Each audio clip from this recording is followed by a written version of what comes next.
Hello for the 30th week of the year, October 26, 27. The Gospel, Luke 18:9-14.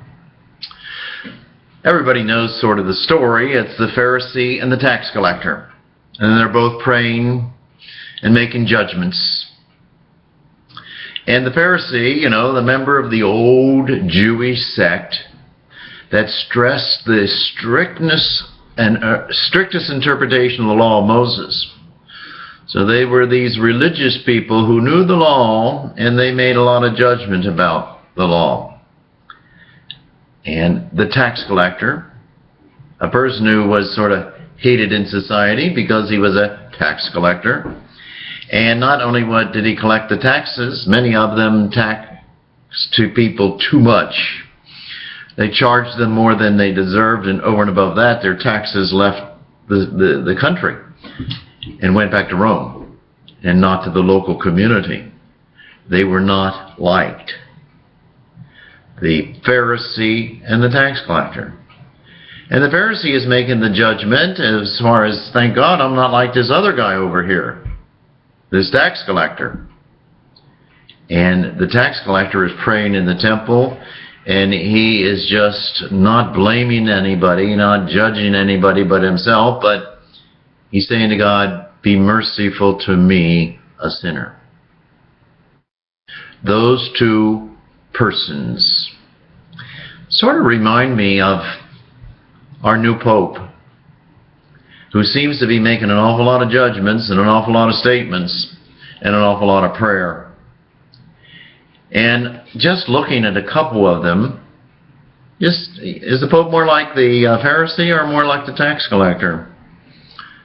When he was on his way home in that interview he gave from Brazil, they asked him about the homosexual priests that stayed in their vocation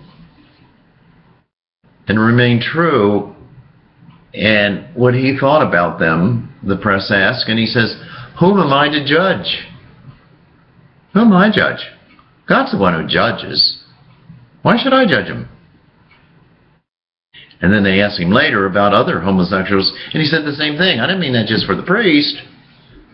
I meant that about all people like that. Whom am I to judge? And then they asked him and talked about, the Vatican Bank. And he judges.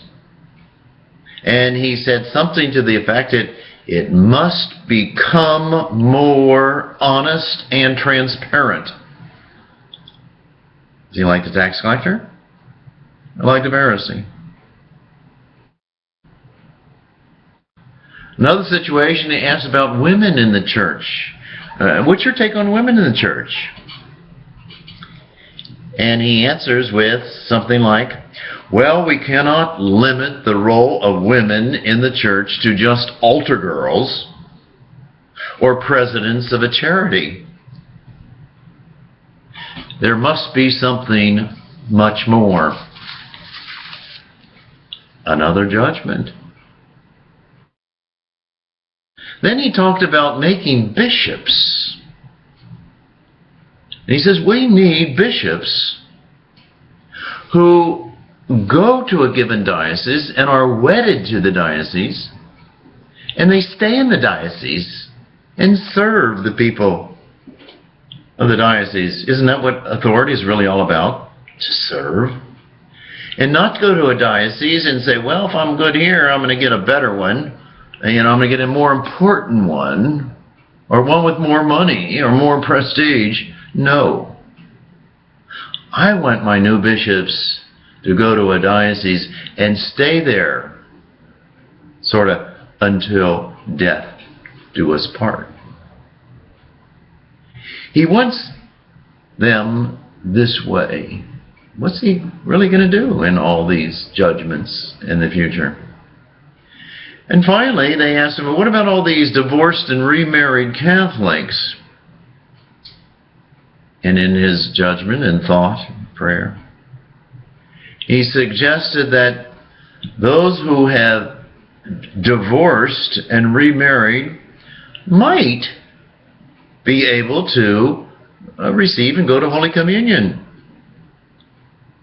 And he suggested the Orthodox Church, they admit these people to Holy Communion, and maybe that is a practice or a model for us to rethink.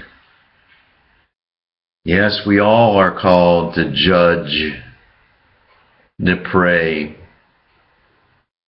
And I think our present Holy Father is certainly more like the tax collector in his judgments.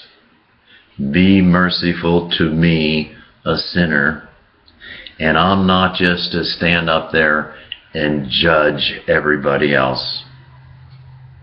What do you think? What do you think the Holy Father, which one is he more like?